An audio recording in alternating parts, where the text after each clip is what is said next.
All right, I want to welcome everyone here to the sixth panel in the PEAC Leadership and Service series. I'm really excited to introduce our next speaker in our panel this week, Dr. Michael Hole.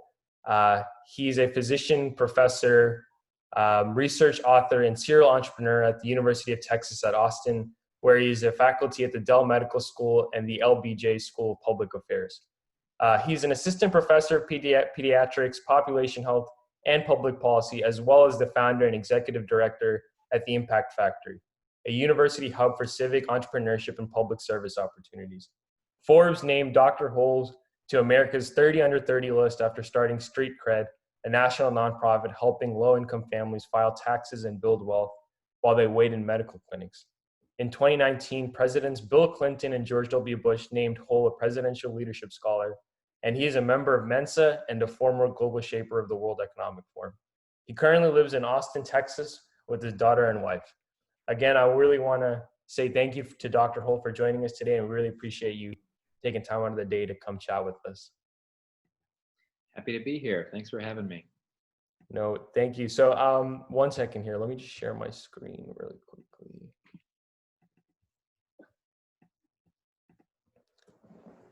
So, even though I gave that kind of really great description, could you just share a little bit about yourself, Dr. Hole, a little bit about your background, and kind of what you do in your current job?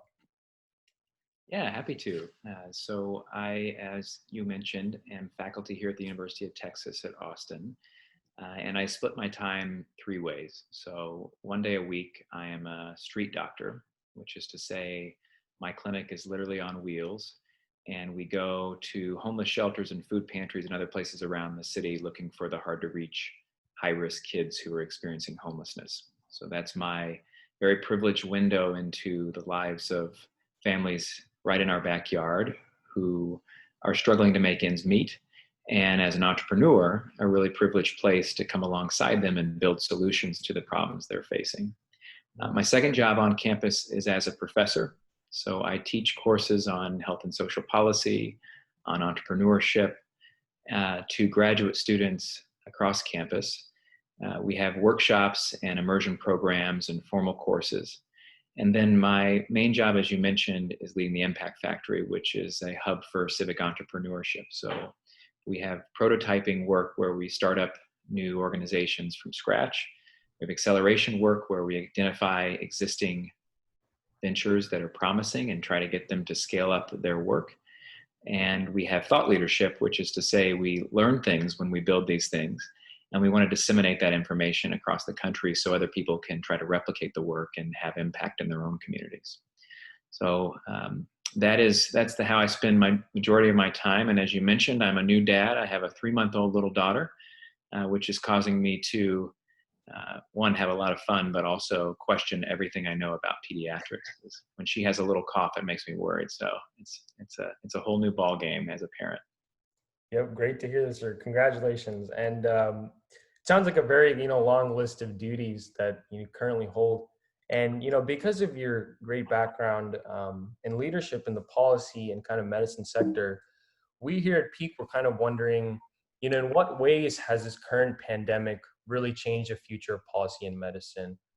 We've had previous speakers come on and kind of talk about how COVID-19 has really changed, the way they work, and we were just really wondering on what you think in this very important question here. Well, it's a great question, and it's a really hard one to answer quickly because it's changed so many things about how we go about our work, how about we serve folks who are vulnerable. I can give a couple examples. One is in medicine in particular, you probably noticed that there's a big spike in people using teleservices, so telemedicine in particular. Before the pandemic, it was tough to do that type of work. It wasn't as common. And often you weren't able to use some of the existing platforms like the Skype or the Zoom or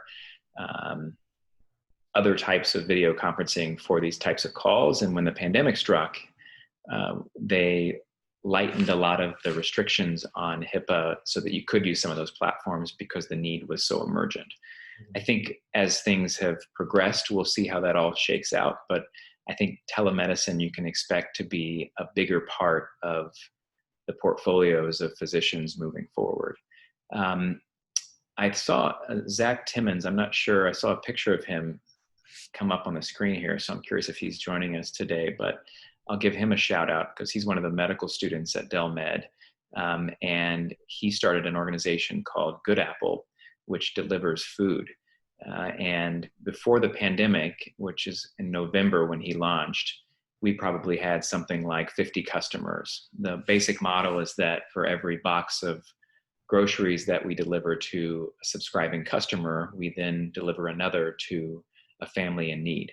And when the pandemic struck, his subscriptions went through the roof. And he was also able to leverage some public-private partnerships and philanthropy to start to serve not only family with children, but also older adults and people with compromised immune systems and folks with chronic disease and others who are at high risk of really serious complications from COVID-19.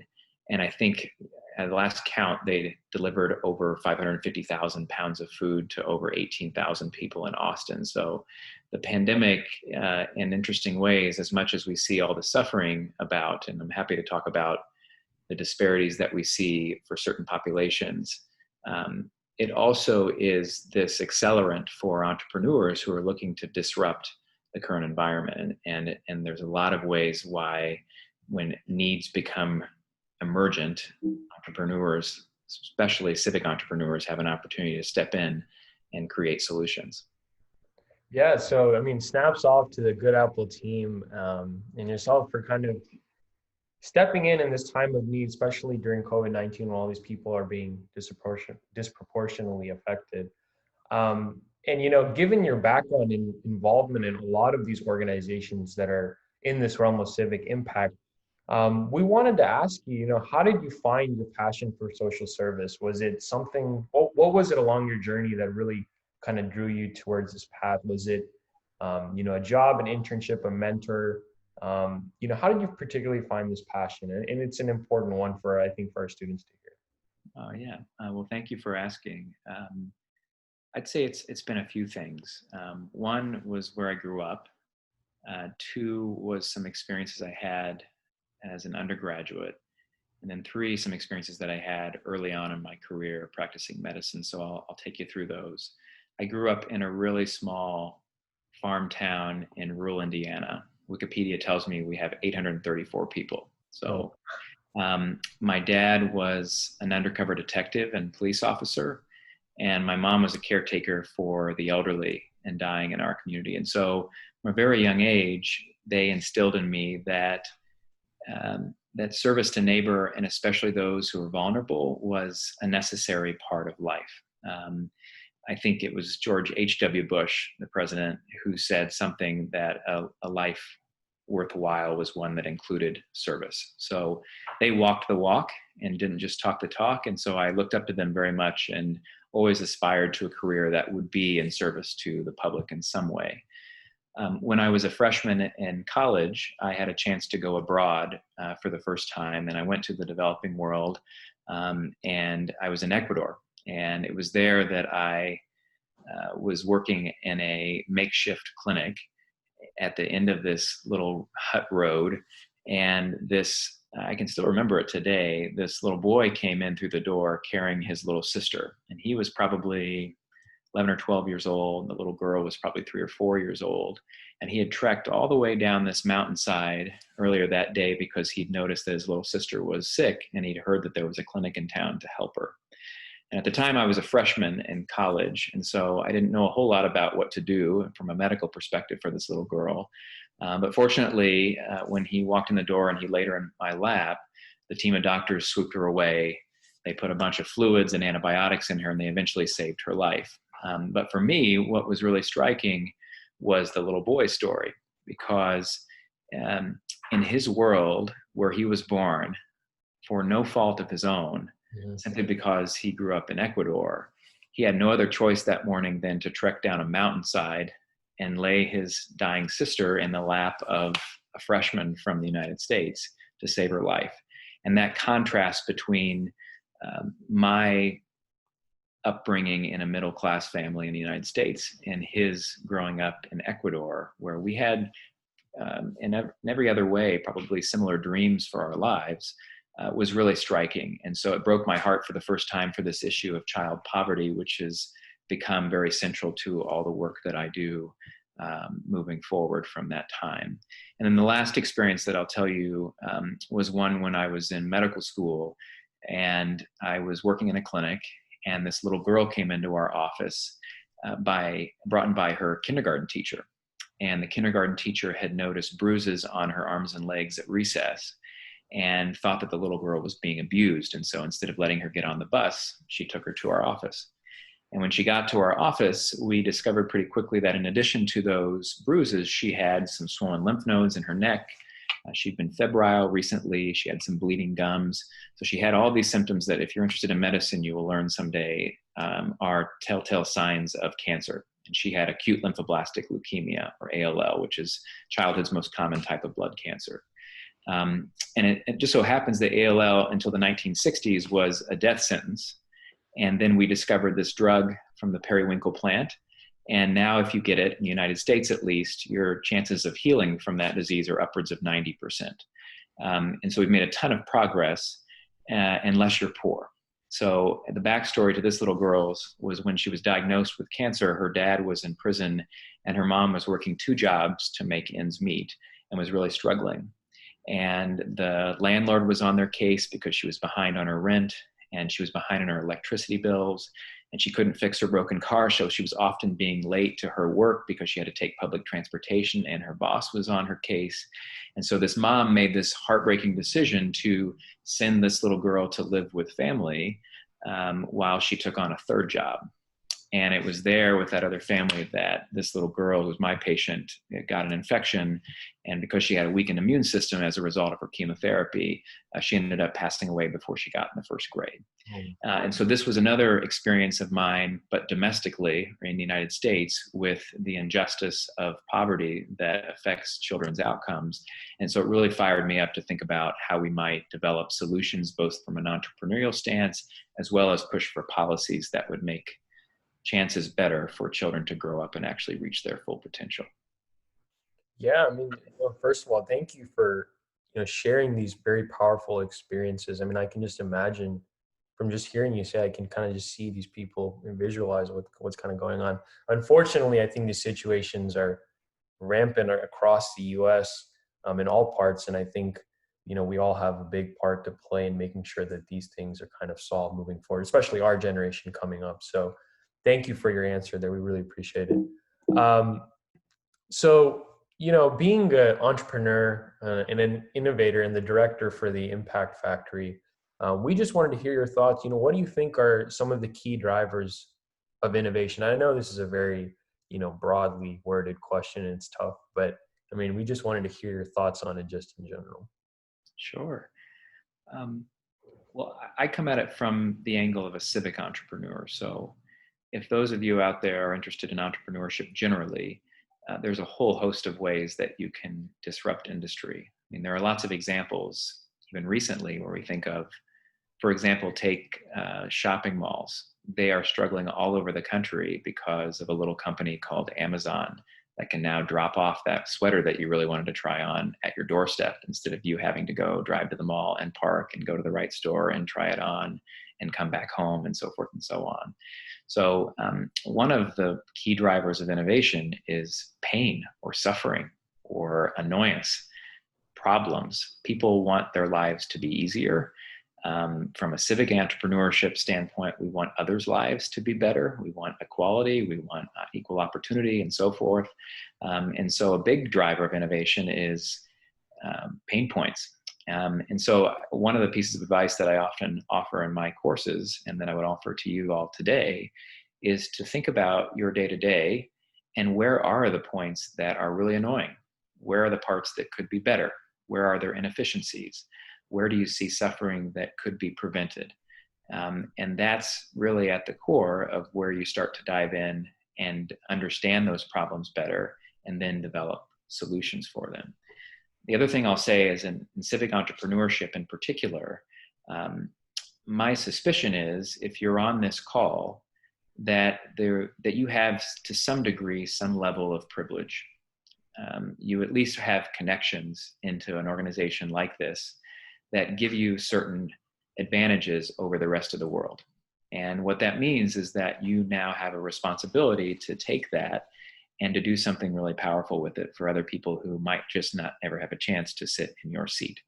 And so the other big piece of innovation for me comes from this understanding that as a tall white male who's straight and Christian, I have certain advantages in my life, and I don't understand certain problems that others in the world face. For example, people experiencing homelessness. I've never been homeless myself. I don't actually know what that's like. People experiencing hunger. Likewise, I can go because I'm very privileged and afford to buy food at any point in time. So I don't actually know what it's like to be hungry. And so what we have to do is we have to come alongside people who are actually facing the problems we're trying to solve and build solutions to those problems alongside them. There's this concept called human-centered design that if you haven't heard about, I would recommend doing some reading about. And at the core of it is developing empathy. Because if you build something from your ivory tower or your bedroom or wherever you are right now, and you don't go and test it early and often with the people who are actually going to be using that product or service, then you'll develop something that's less good than if you developed it alongside people who are actually facing that pain point. So that's a couple examples, Aishnaf, I hope are helpful, and happy to talk more about it with anybody who's interested. Yeah, thank you for that. I mean, I think a lot of things that you said in there are really important. And I think one of the things that really stuck with me there was, the part on privilege and how, we ourselves have some level of privilege just being able to sit here and listen to you speak. And I think, with that privilege, we should definitely go out and try to make a change, however small or large that may be. So thank you for your answer here. Sure. So, what is the approach you take to kind of solving some of these widespread problems? Like you said, you look at these pain points and things like that. How would you approach solving, some of these problems that like if a student were to see some of these things in the problem, what would you do or how would you solve these problems? How do you approach them? Yeah. Well, I would say the most important thing is to understand that you're not alone. That likely if you're seeing a problem, there are other people who see that and who also want to figure out a way to make it better.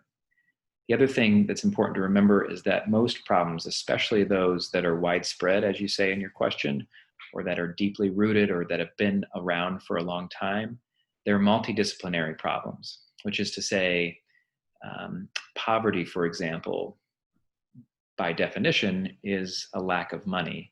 But we know that that lack of money impacts whether or not you can afford healthy food, whether or not you can access transportation, whether or not you have good housing. It affects your insurance status. There's a whole host of things that a lack of money might touch on, which is to say that because it's a multidisciplinary problem, the solutions are going to be multidisciplinary too. So it's really important in the very early stages to think about who else can I bring to the table as an innovator to bring their expertise and experience and work alongside me as I try to develop this innovation. So on a lot of the solutions that we work toward, let's take Good Apple again for an example. Zach and his team have partnered with local farms, food pantries, food banks, the government, the city of Austin, private sector transportation companies like Capital Metro, of course, the university, philanthropists and foundations, a whole host of people that are interested or stakeholders in addressing food insecurity. And if he were to try to stand up his program without any of those partners, it wouldn't work. So civic entrepreneurship is a team sport. You got to find your teammates. And my recommendation is to find people who are different than you too. I mean, the really common mistake that I think a lot of innovators make really early on in trying to solve these widespread problems is that they build a coalition of people exactly like them. It's really easy for me as a physician to go out and convince a bunch of physicians to work on a problem because I know that they see the same things that I do, but their skill sets are the same as mine. So what I might need instead is somebody at the Department of Education and somebody at the Department of Transportation and somebody that works on the farm or whatever it might be to solve these multidisciplinary problems. So it's all about partnerships. I think there's a lot of power in public-private partnerships in particular. The private industry can innovate much more quickly often because they're more nimble, they're a little smaller, they're not bound by certain bureaucratic restrictions. But then the public sector can impact people at a much broader scale much more quickly once there's a solution identified. So my wife, for example, works at the Texas Education Agency. That's the Department of Ed for Texas. 11% of the children in the United States live in Texas. So when my wife's team figures out a solution and they roll it out, it affects 11% of the kids in the country, which is different than the innovations that I have. So we have to work alongside those folks so that we can scale up these really interesting things that we're trying to develop. Yeah, I mean, I totally agree with everything you're saying there. And I think PEAC definitely, emphasizes multidisciplinary approach, as our bringing together of all these different students from different backgrounds working on different projects across the nation. And, trying to serve as a melting pot for these students to kind of talk about a lot of these issues that are affecting us today. So thank you for your answer there. And, this is, again, one of the missions of PEAC is to get our youth involved in our community, right? And, a lot of the students, a lot of us, or at least when I was a student, I was always wondering, how can I get more involved, or how can I try to play, a bigger role in my community? What are some ways you think that our youth can, just play a bigger role in civic and social service? Well, there's a lot of different ways.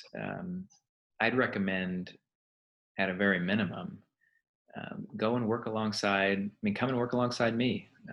There is a certain amount of skill set to be had in terms of entrepreneurship, of course, but service is less of a skill game than it is a time game, an energy game. My experience is that there is really no age limit, if you will, for serving. You have skills now.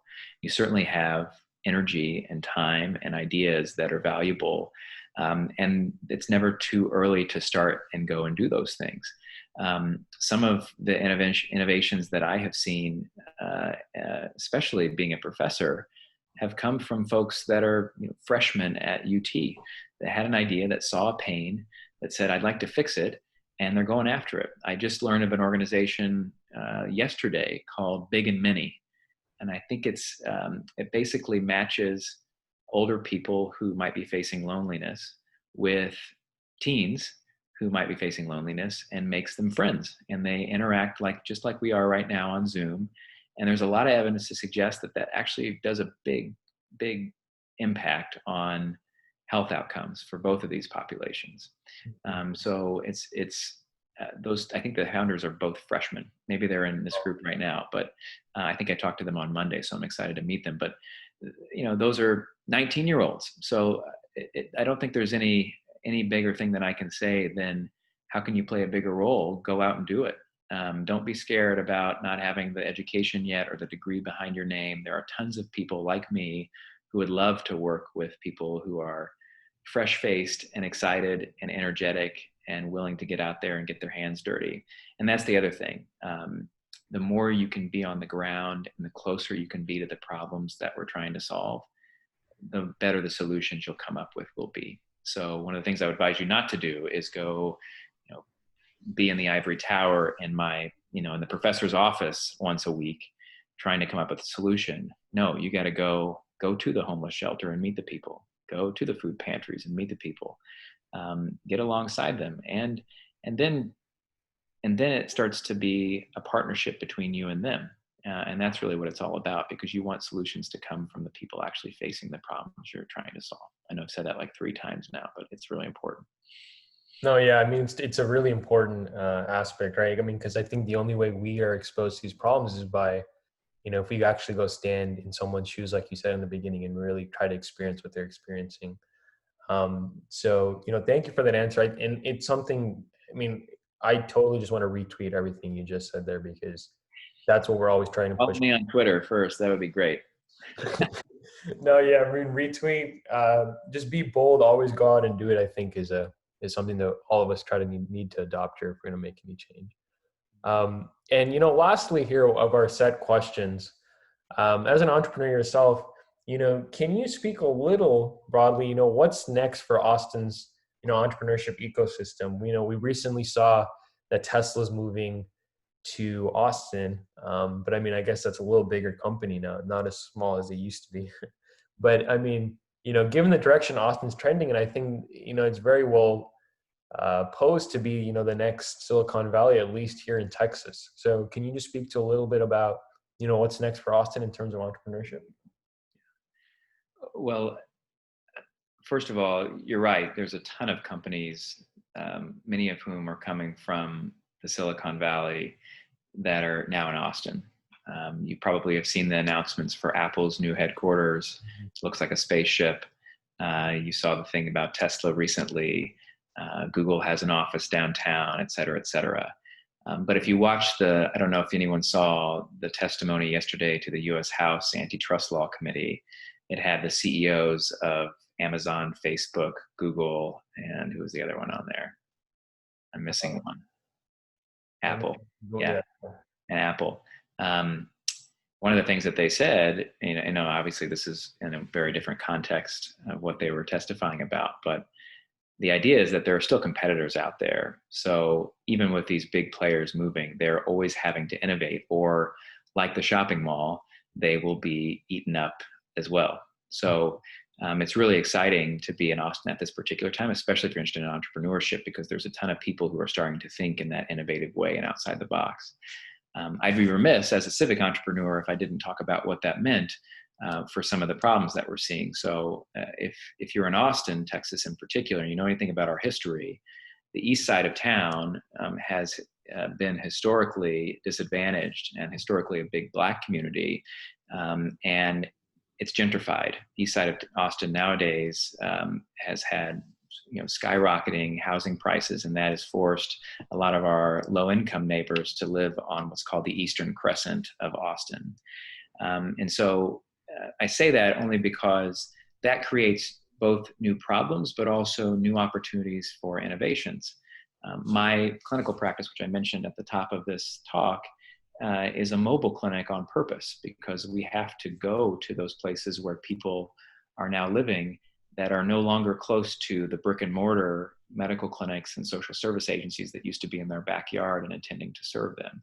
So now people can't get to those places, so we have to go to them, and that's an innovation in and of itself. And there's a whole host. Good Apple's another example.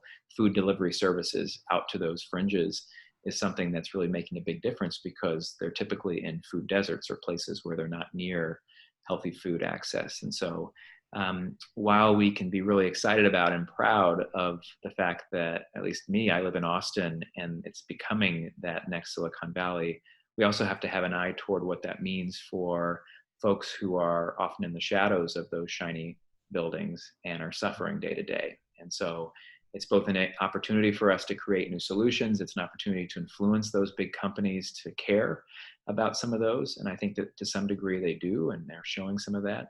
But that next generation, which is all of you on this call who are going to be working at places like that, are really the ones that have the opportunity to both do well with your careers, but also do some good along the way. And I would argue that spending some time now on the latter part, thinking about what those problems are and trying to understand them well, will serve you well for having a heart that is aligned with, I think, what is needed for us to make some significant change on some of the disparities that exist in our community. Yeah, I mean, really powerful again.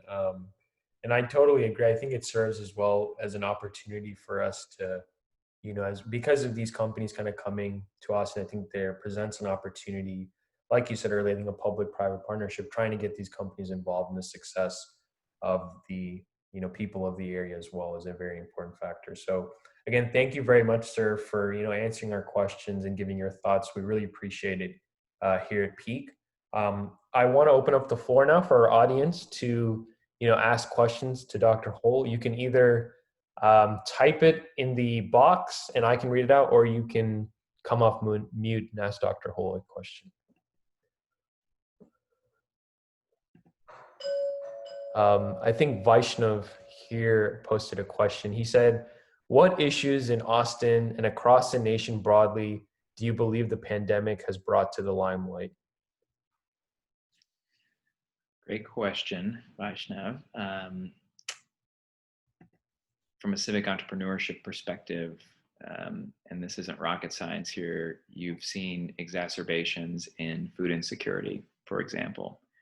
People aren't able to go to the grocery because there's a risk of infection.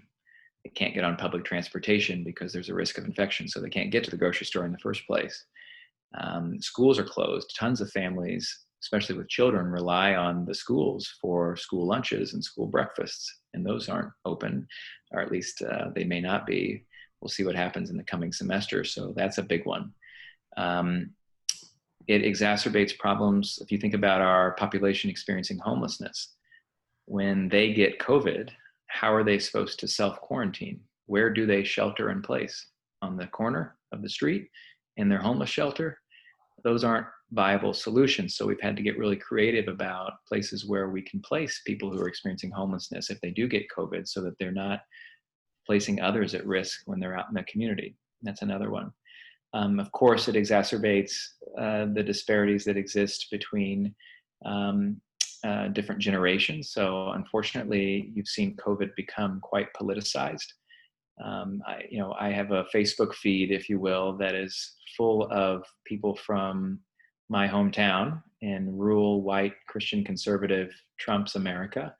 And then on the other part of the feed, I've got people from my time at Stanford and Harvard, now down here in Austin, who very much look at the world from a different viewpoint. And so unfortunately, that politicization of the process, especially in election season, has meant that sometimes people are unwilling to abide by some of these rules and restrictions that are going to try to keep us all safe.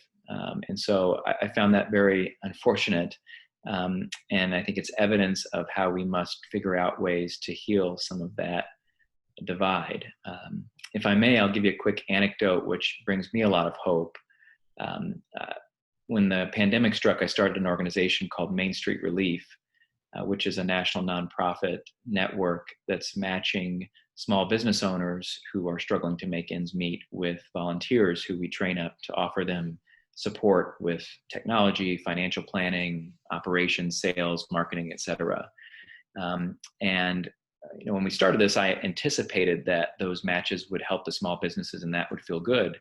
But what I didn't anticipate was some of the odd friendships that came out from that. So for example, last week we connected this conservative bank manager in rural Texas with this liberal graphic designer in downtown Los Angeles. And in no other worlds would they have met and had a chance to be what they call themselves now, good buds. But it gave them an opportunity to then get to know each other outside of what it is that we see on Fox News or CNN, or how it is that we hide behind our social media channels and make judgment calls on people we don't know. It gave them an opportunity to see each other as humans. And when that happened, kindness prevailed and prejudices went to the wayside in both directions. And they had a chance to talk about things like the George Floyd murder and the disparities in outcomes amid the pandemic. And those kinds of conversations and friendships give me a lot of hope. And they also give me a lot of, they fire me up for this very simple concept, which is to say, if you don't know people who look differently than you, or speak differently than you, or pray differently than you, then you have to go and get to know them before you pass judgment.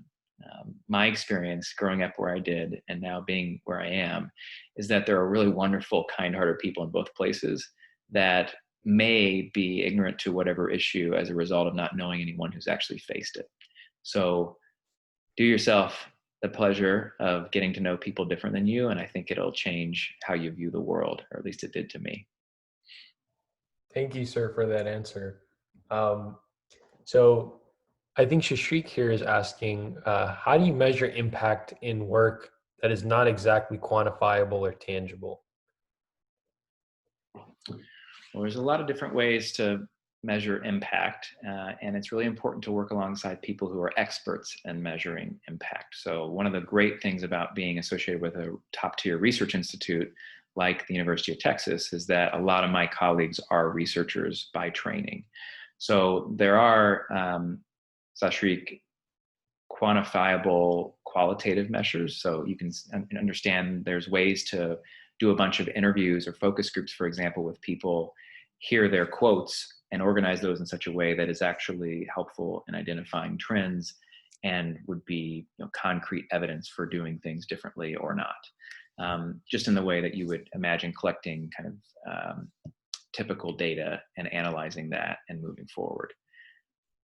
There's a bit of a difference between what we would call outputs and outcomes, and I'll only mention this briefly, and happy to share more about it if it's something that's interesting.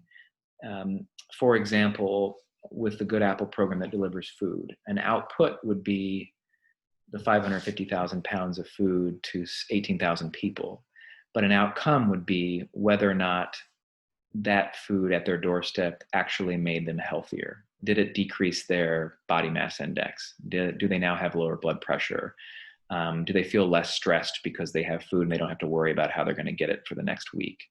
Those kinds of measurements are what we would call downstream. So what we often will push entrepreneurs in the civic impact space to do is to think about what those outcomes are, not just the outputs. It's one thing to deliver food to the door, but if they don't pick up the box and open it and eat it, might as well not have delivered it to their door. So outcomes are really important. And then, the other thing is, which maybe not be a popular thing to say among my academic colleagues, but early on in my career, so many of the things I did were not quantifiable or tangible, as you put it, Sashrik, in the sense that I wasn't measuring data and understanding whether or not it had impact. But I know that, for example, that little boy's story from Ecuador and that little girl's story from medical school had a heck of an impact on the rest of my career. So whereas I might not have been able to say that I made any difference in that little girl's life who died of cancer, I know that a lot of the projects that I do now that have measurable difference stemmed from my experience with her and are, by extension, hopefully a way of honoring her legacy. So I wouldn't get too hung up on understanding, at least at this stage in your career, is whether or not what you're doing is measurably making a difference. But obviously, there are a ton of things out there that push a ton of dollars into the industry and make no difference at all. And we need to avoid those too. So it's a balance, and happy to chat with any of you about that as you start your own things and go off into the world and do the wonderful things I'm confident you will do. Thank you, sir. I think we had a couple other questions, 2 more questions here. So Maya is asking, how and when did you know you wanted to pursue medicine? Well, Maya, I have a very uninspiring answer for you, unfortunately, which is to say, neither of my parents went to college, and not many people where I went to high school went on to college. And so I got really good grades and I kind of like science.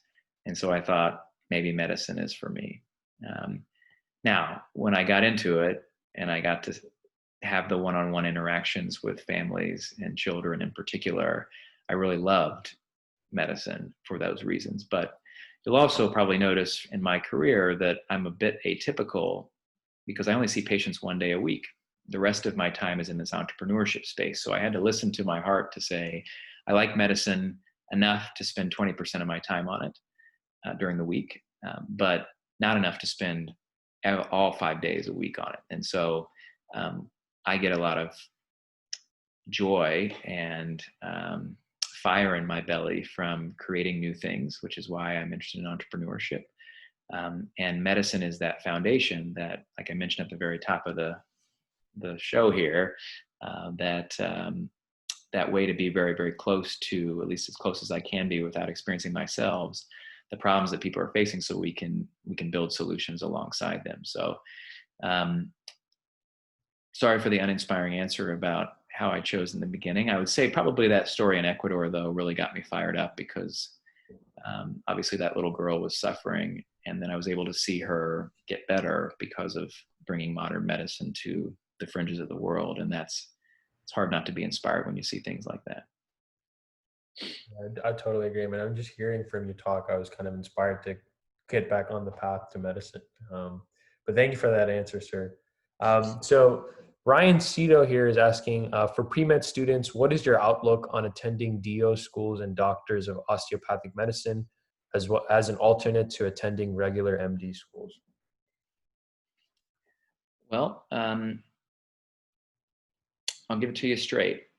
I think that in terms of your day to day, after you went to an osteopathic medicine versus a medical school, they look very, very similar. I know a lot of DOs that work alongside the doctors that are MDs, and you wouldn't know the difference unless you looked at the initials behind their last name.